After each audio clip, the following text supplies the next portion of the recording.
What a game in Lubbock, Texas yesterday. Oregon goes in there and wins 38-30. Oh, just a dagger to the ribs in the backdoor cover department, by the way.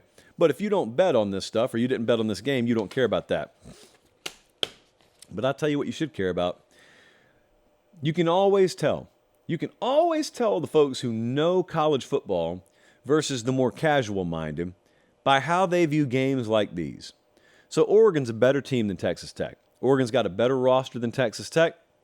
Oregon was favored in the game. More is expected of them. They go in there. They're in an absolute dogfight. They end up pulling it out late. They are the beneficiary of +4 turnovers. In other words, this is a loss for Oregon. It just so happens in college football sometimes you win some of your losses. It's a crazy sport. I know that sounds weird to you. This is a game that about 8.5 or 9 times out of 10, Oregon loses if it plays out the way it played out. But they didn't. They found a way to win. And here's where rubber meets road on that. If you lose a game, everyone's willing to question everything. But if you win a game that's played the same way the loss was played and the ball just bounces your way once, some people refuse to accept truth. That's what Dan Lanning's going to find out about this team. There are messages that he would have been able to get across clear as day had they lost this game last night. But they ended up winning it. But they were a mess some of the time. Can he still get it across? The best coaches can. The best teams are very receptive to it. The best teams are not outcome-oriented. They're process-oriented. So we'll start to find that out about Oregon. They allowed 5.4 yards per carry.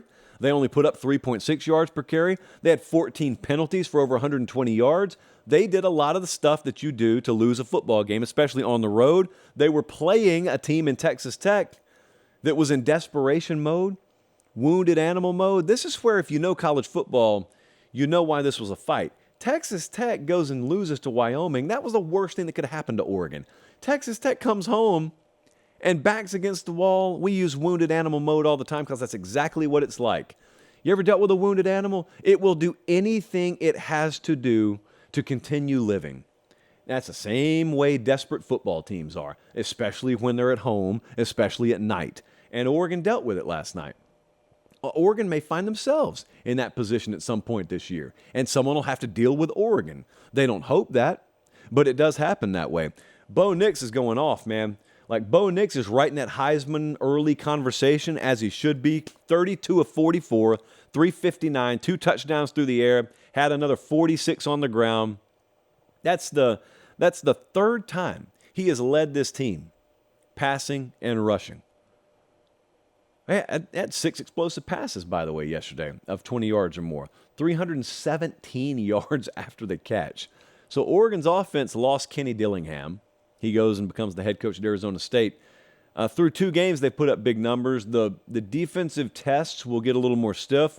But Troy Franklin's also another guy that, I watched Troy Franklin play for Oregon, and I think that guy could win the Biletnikoff Award. I think he's that good. And it's not like they're underutilizing him. I just hope he gets the opportunity on some big stages to make his mark because he's good, man. Troy Franklin is really good. Their defensive line allowed rush yards yesterday, but they forced turnovers too. So they were +4 turnovers in large part due to that defensive line being disruptive. But the offensive line, kind of the same thing with Bama. You expect a lot out of them, and you got mixed results early in the season. Is this an offensive line that will round into form? They've got time. They play Hawaii this week, but then they got Colorado coming to town. There's a difference in what you can be and what you are. And in a developmental sport like football, especially at the college level, units are ever evolving. And the offensive line, chief among them, it's ever evolving. You don't just sell on one because it's not what you want it to be by mid-September. That's very foolish, especially with a bunch of new parts. Texas Tech's 0-2 for the first time since 1990, and yet I feel great about the program. I feel great about the trajectory, feel great about Joey McGuire. Love where they're at. It's just they've been on the short side of the stick 2 weeks in a row. Neither of those games are conference losses, though. So, not that I doubt the guy's ability to motivate regardless, but it should be very easy to continue getting those guys up because everything they want to play for is in front of them. I don't really know many people who had Texas Tech going to the playoff this year. So, like, if this were Ohio State and they've got 2 losses already, it is a crisis in Columbus, Ohio. This is Texas Tech, man. They want to be a Big 12 championship contender and let the chips fall where they may elsewhere. They've lost 0 conference games. They'll beat Tarleton this weekend, and then they'll tune it up and they'll get ready to go into conference play. And it's not the toughest conference schedule in the world either. So there's still a lot to play for out there. I think Texas Tech's still a really good team.